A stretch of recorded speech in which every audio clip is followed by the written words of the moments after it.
Hi అండి. నమస్తే. Welcome back to our channel Geetha's food magic.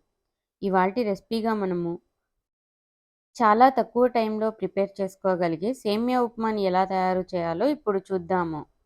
మనం స్టవ్ మీద ఒక ప్యాన్ను ఉంచి అందులో 1 టీ స్పూన్ వరకు ఆయిల్ వేసుకోవాలి. ఆయిల్ కొంచెం హీట్ అయిన తర్వాత ఆవాలు, జీలకర్ర, కొంచెం పచ్చెనగపప్పును వేసి కొంచెం చిటపటలాడే వరకు ఫ్రై చేసుకోవాలి. ఇప్పుడు కట్ చేసి పెట్టుకున్న ఆనియన్, తరిగి ఉంచుకున్న 2 పచ్చిమిర్చిని వేసి కొంచెం దూరగా వేపుకోవాలి. ఇవి ఇలా వేగుతుండగానే అందులో 4-5 జీడిపప్పు పలుకులను కూడా వేసి ఫ్రై చేసుకోవాలి. ఇప్పుడు ఇందులో కొంచెం కరివేపాకు, కట్ చేసి పెట్టుకున్న టమోటోను వేసి కొంచెం ఫ్రై చేసుకోవాలి. జస్ట్ ఒక 2 నిమిషాల పాటు ఫ్రై చేసుకున్న తర్వాత రుచికి సరిపడా ఉప్పును వేసి ఒకసారి బాగా మిక్స్ చేసుకోవాలి. మనము సేమియా ఏ కప్పుతో అయితే తీసుకుంటామో ఆ కప్పుతో 1.5 కప్పు వరకు వాటర్ను పోసుకోవాలి.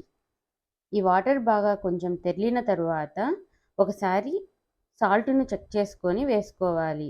అందులోనే మనం సేమియాను కూడా వేసుకొని ఒకసారి గరిటెతో బాగా మిక్స్ చేసుకొని మంటను మీడియం ఫ్లేమ్‌లో పెట్టుకోవాలి. వాటర్ అంతా తగ్గిపోయే వరకు మీడియం ఫ్లేమ్‌లోనే ఉడికించుకోవాలి. ఎప్పుడైతే వాటర్ తగ్గిపోతుందో అప్పుడు మూతను పెట్టి మరో 3 నిమిషాల పాటు లో ఫ్లేమ్‌లో ఉడికించుకుంటే పొడి పొడిగా ఉండే సేమియా ఉప్మా అనేది రెడీ అవుతుంది.